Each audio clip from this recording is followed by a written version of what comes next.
Pauta de Análisis, en la 100.5. 8:06 de la mañana, esos eran los titulares con Sofía Cereceda, aquí en Pauta de Análisis. Y ahora vamos con el análisis internacional, porque Chile no es el centro del mundo. No, para nada, para nada. Yo sé que están pasando en España, pero de todo hoy día, de todo. Pero antes de eso ya tenemos una tradición prácticamente, casi con esperanza y fe lo hacemos, de hablar si es que hay algún acuerdo o alguna novedad en Hormuz, Irán, Oriente Medio. John Miller, por ahí comenzamos la conversación. ¿Cómo está? Muy buenos días. Hola, buenos días Gerardo, buenos días Claudia. Buen día, John. La verdad es que no tengo muchas novedades de Oriente Medio que reportar. ¿Viste? Pura fe nomás es la razón de esta conversación. Hay cierto continuismo en el estrecho de Hormuz. Donde hay novedades es en el Líbano, donde Israel insiste en sus ataques sobre Hezbollah. Hay informes de enfrentamientos directos en el norte de Israel y sur del Líbano entre tropas de fuerzas de Hezbollah y del ejército israelí. En la zona donde están intentando constituir esa buffer zone que quiere controlar Israel entre los dos países. Hay informes ahora mismo que están llegando de combates entre estas dos organizaciones, no de bombardeos, sino que se habla de clashes, de combates directos entre tropas. Esto sería una novedad porque hasta ahora lo que habíamos escuchado era bombardeos de Israel, ataques de Israel, respuestas de Hezbollah con misiles, pero aquí estaríamos hablando de choques directos, de clashes, de enfrentamientos directos terrestres entre tropas. Esa sería lo más novedoso de lo que está pasando en Oriente Medio, pero en Hormuz y en las negociaciones entre Irán y Estados Unidos no hay novedades, aunque Donald Trump tiene convocado a su gabinete para reunirse hoy en torno al tema de las conversaciones con Irán. Sí, ahora John, es un buen punto el que tú haces, porque la verdad es que hace ya rato que las cosas no están sueltas, sino que parecen ser sistémicas, ¿no? Y lo que esté pasando con Israel en el Líbano ha ido de la mano con cómo partió el ataque con Irán, es decir, en su alianza Estados Unidos-Israel. Entonces, mientras está pasando esto que de alguna manera pareciera estar congelado la situación en Irán, este es el primer momento en que tenemos como pelea cuerpo a cuerpo, choque de tropas, ¿no es cierto?, entre Estados Unidos, y estoy pensando en el Líbano. Entre Israel y Hezbollah. Sí, primera vez, ¿no?, que tenemos un cuerpo a cuerpo, porque hasta ahora habían sido bombardeos, drones, pero no una situación así. Esto pues cambia quizás, ¿no es cierto?, también la manera del combate. Cambia sobre todo porque la frágil tregua que hasta cierto punto se había mantenido a instancias de los propios avances de las negociaciones entre Irán y Estados Unidos, o sea, del alto el fuego que existía en el Golfo Pérsico, estaba muy vinculado porque Trump le había exigido a Israel que se contuviera en el Líbano. Y entonces, si lo que estamos pasando es a una fase de combate, de confrontación directa, se acabó la tregua en el Líbano. Y lo que podríamos estar pensando es que quizá Israel esté aprovechando una oportunidad en la que Estados Unidos está vacilando sobre cómo cambiar su política hacia Irán para forzarle a la apertura de Hormuz y a llegar a un acuerdo. Es que por eso decía, John lo hace, claro, ahora entiendo, ¿no? Tú hiciste por la puerta de salida trasera lo que está significando esto, que finalmente son temas que se van tocando. Exacto, van de la mano y tanto el ataque inicial, no nos olvidemos que al mismo tiempo que colaboraba en los bombardeos en Irán, Israel lanzó la ofensiva en el Líbano para ocupar esa franja en el sur del país. Pero como repetimos, es la primera vez que se producen clashes, enfrentamientos directos, dicen los informes que está publicando las agencias internacionales, entre tropas del IDF, del ejército israelí, y de Hezbollah. Eso marcaría una diferencia. Yo creo que ahí hay una diferencia cualitativa en lo que está ocurriendo y podría anticipar qué es lo que va a ocurrir con la reunión del gabinete, que es la 12ª reunión del gabinete en este segundo mandato que presidirá Donald Trump este día, y donde se va a discutir cómo ha evolucionado el tema de Irán. Conflicto. Bueno, veo que la Deutsche Welle acaba de publicar una noticia hace 14 minutos donde Corea del Sur ha convocado al embajador de Irán porque ellos han concluido la investigación sobre un ataque a un carguero surcoreano que iba pasando por allí y que recibió un impacto, un proyectil. y acaban de concluir que fue un antibuque, la serie Nor, que desarrolla Irán. Es decir, le está pidiendo explicaciones a Irán por este ataque a uno de los cargueros. Diría que es lo último que ha pasado con respecto al estrecho mismo, John. Claro, exactamente. Sí, hay novedades todo el tiempo, Mm, pero como te digo, el cambio que me parece trascendental es estos sí. enfrentamientos en Sí. Líbano. Quería solo agregar, John, Gerardo, auditoras, auditores, una información que trae el Guardian que tiene que ver como consecuencia de esta guerra en el que se plantea que la guerra entre Estados Unidos e Israel contra Irán está provocando niveles históricos de hambre en el mundo. Esta es una información que ha entregado la ONU hoy día. Es decir, que los conflictos y los recortes de la financiación han dejado al Programa Mundial de Alimentos quitando a los hambrientos para alimentar a los que mueren de hambre. Entrega cifras y son cifras terribles. Habla de 363 millones de personas en todo el mundo que están corriendo ahora el riesgo de padecer hambre aguda, 45 millones de ellas como consecuencia del conflicto en Oriente Medio y el consiguiente aumento vertiginoso del precio del petróleo. Ayer hablábamos con el ministro de Agricultura con respecto al alza, que en Chile ya es de un 100% el precio de los fertilizantes, derivado de esto. Otra cosa que puede sonar menor, pero también uno no ve los alcances. Japón, las papas fritas, las bolsas de papas fritas en Japón, desde ahora en adelante son en blanco y negro. Porque como no pasa el crudo, un derivado del crudo, el que ellos utilizan para la tinta, entonces se quedaron sin tinta. Entonces hay muchas publicaciones que están haciendo y productos ya como las papas fritas en Japón que son en blanco y negro debido a que esto, es decir, la derivada que genera esto es tremenda y al parecer no hay para cuándo se detenga, John. Claro, exactamente. Sí, bueno, son muchos los subproductos del petróleo que se fabrican a partir del crudo.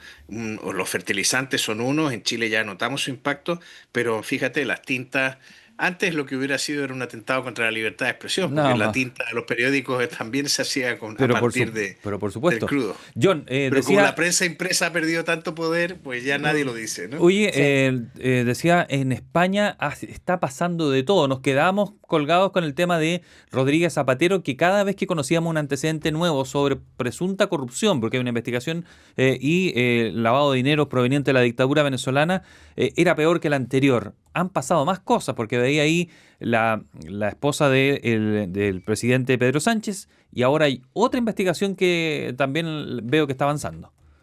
Bueno, hay otra investigación a tal punto que esta mañana, cuando los trabajadores del Partido Socialista llegaron a la sede de Ferraz número 68 en Madrid, se encontraron con que los oficiales de la Unidad Central Operativa de la Guardia Civil entraban a su lugar de trabajo junto con ellos.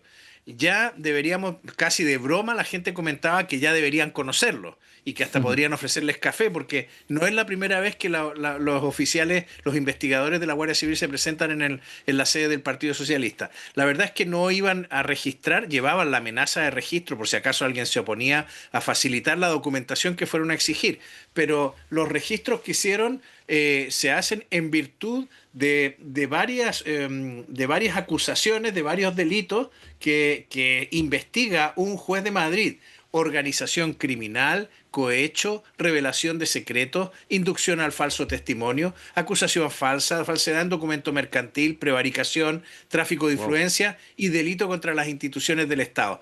El Partido Socialista se ha defendido criticando a los medios de comunicación que esta mañana dijeron que su sede había sido registrada, pero no ha hecho mención a estos 9 delitos que han ido a indagar los policías que se personaron en su sede de Madrid. Es increíble porque lo que se está investigando ahora es una red que tendría su origen en el propio Partido Socialista, de personas que presionaron a los investigadores de la Guardia Civil para que dejaran de indagar casos de corrupción en torno al Partido Socialista. Por esta misma razón, incluso la sede de la Guardia Civil ha sido registrada, no ha sido registrada, ha sido requerida información esta misma mañana por oficiales del mismo cuerpo. Esto es como si los carabineros se investigaran a sí mismos en Chile, o la PDI Un asunto se interno. investigara. Algo Bueno, así. desborda asuntos internos porque la causa la tiene ya un juez que es el que ha recibido una serie de testimonios que le permiten sospechar que a lo mejor hubo órdenes políticas para que la Guardia Civil no investigara al Partido Socialista. Esto es una cuestión gravísima, y además de eso, bueno, pues la cadena de hechos que ahora mismo, que esta mañana se han destapado, pues suponen la imputación de la gerente del Partido Socialista, que se llama Ana María Fuente, de un exdirigente socialista muy famoso que se llama Gaspar Sarrías, que es un hombre tremendamente influyente en Andalucía, de Santos Cerdán, el ex secretario de organización del Partido Socialista, a raíz de que precisamente Cerdán habría contratado a una periodista que se llama Leire Díaz, que habría estado investigando y tocando a distintas personas que tenían información sobre investigadores de la Guardia Civil que en ese momento estaban indagando en torno a la mujer del presidente del gobierno, Pedro Sánchez, Begoña Gómez, quien está encausada por posible tráfico de influencias desde el Palacio de la Moncloa. Sí. John, veía esta mañana que habló Pedro Sánchez, que admite la gravedad de la investigación a su partido, ¿no? Por Pero no soborno. dijo nada. Dice que garantiza. Bueno, pero esto fue un punto de prensa que hizo. Mi pregunta es si todos estos escándalos y, ¿no es cierto?, y presunciones de soborno están afectando el liderazgo de la figura de Pedro Sánchez. ¿Por qué lo digo? Porque a nivel interno me imagino que esto es un tironeo fuerte, son acusaciones gravísimas, pero por otra parte Pedro Sánchez ha jugado en estos tiempos de guerra un rol importante, ¿no es cierto?, en levantar la voz con lo que está pasando, sobre todo en Israel y Estados Unidos. Entonces no sé si esto de alguna manera choca o ha sido una manera también de Pedro Sánchez de esquivar también, ¿no es cierto?, estas críticas internas. Bueno, por eso Pedro Sánchez estaba hoy Claro. con el Papa León XIV, que viene de visita. La visita del Papa se inicia, yo creo que creo que quedan 10 días. En Sí, como 10 el días 6 de junio que había escuchado, ¿no? el Papa va a estar aquí. Sí. Y él ha organizado esta visita previa para ir allí. Coincide además con el lanzamiento de la encíclica que hizo el Vaticano, y él quiere pegarse a la figura del Papa y de hecho la está manipulando para intentar ganar, Por eso te pregunto. presentarse. Sí, O sea, que su estela Mira, internacional de alguna manera tiene mucho que ver, ¿no es cierto?, con su aura a nivel nacional. por Claro. supuesto. Él no ha felicitado nunca la Navidad ni las fiestas cristianas o católicas a los cristianos y católicos españoles. Sí ha felicitado el Ramadán a los musulmanes, y sin embargo ahora se va a ver al Papa y se presenta como más papista que el Papa.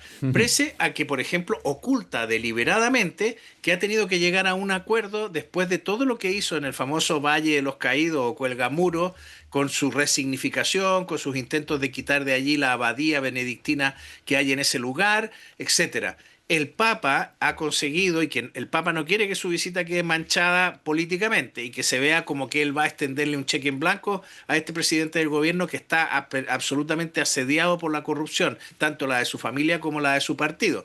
Y entonces lo que, entre otras cosas, va a celebrar en Madrid es la beatificación de 63 sacerdotes que fueron fusilados durante la Guerra Civil. John, para que quien no entienda el panorama de lo que está, tú dijiste, asediado por la corrupción. Lo de Zapatero es una cosa, lo de esta investigación de hoy día, las requisas de hoy, los allanamientos es otra cosa, lo de la mujer de Pedro Sánchez es otra cosa, es decir, son tres flancos que le están dando al PSOE. No, hay más. Y su hermano, que está acusado también de beneficiarse de tráfico de influencia y de corrupción en la Comunidad Autónoma de Extremadura, donde consiguió un puesto, un empleo público al que accedió ¿Ya? a través de favores políticos, de políticos socialistas de esa comunidad, que obviamente obedecían a los deseos de su hermano, también está siendo investigado, tiene que presentarse mañana ante un juez. Porque está siendo investigado precisamente por las irregularidades con las que fue contratado. Así que tú has mencionado, bueno, tiene el caso de su hermano, el caso de su esposa, el caso de su primer secretario de organización, José Luis Ábalos, ministro de Fomento, que va a ser condenado en las próximas semanas porque ya se ha celebrado el juicio en el que quedó claro que se contrataron prostitutas en la administración pública a manera de hacerle favores al ministro. O sea, hablamos de un caso gravísimo de corrupción.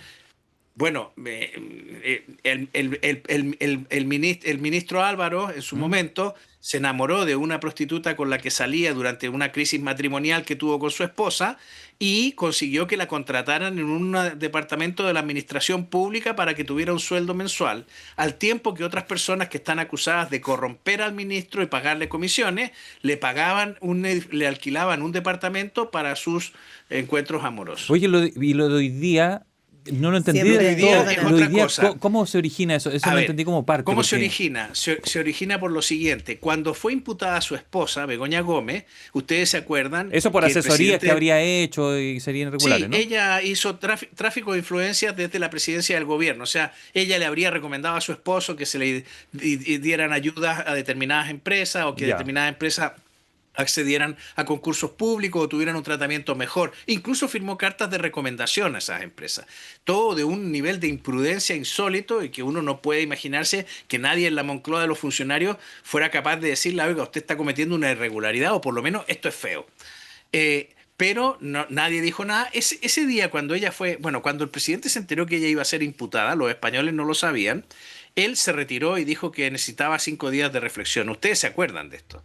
Y entonces a partir de ahí sacó una famosa carta a la ciudadanía, en la que decía que no todo vale en política y que él tenía que reflexionar profundamente sobre lo que estaba pasando, porque él entendía que eso no era una investigación judicial legítima, sino que era los jueces de la ultraderecha que estaban actuando en contra de su gobierno. Bueno, una vez que quedó claro que no había un juez de ultraderecha, ni había una conspiración, y que todo esto era así, bueno, Sánchez volvió después de esos 5 días, pero increíble, de manera inmediata, una periodista del Partido Socialista, Leire Díaz, el secretario general de organización de ese momento, Santos Cerdán, y otras personas, algunos empresarios cercanos al Partido Socialista, empezaron a moverse para cortar, entorpecer o evitar o Ya. liquidar La la investigación. investigación que se hacía sobre la Ah, esposa del presidente. Perfecto. ¿Cuánto tiempo Y ha ahí pasado? Perdón. ocurrió, Ah, han pasado 3 años 3 años que aproximadamente. lleva este tema. Ya. Pero en la investigación afloró una grabación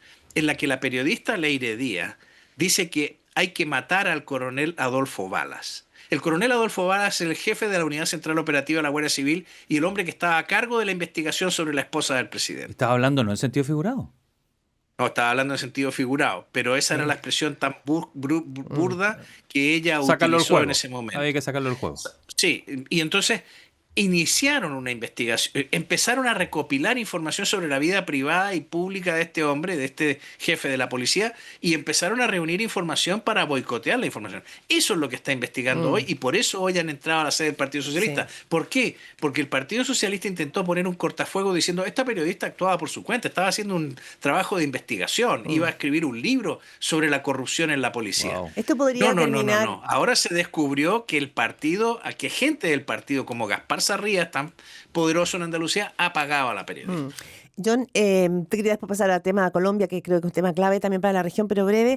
¿Esto podría significar un Pedro Sánchez alejándose o anticipando elecciones si los escándalos se siguen sumando o si la justicia española empieza, ¿no es cierto?, a abrir esta caja de Pandora? ¿Podría poner en jaque su gestión política?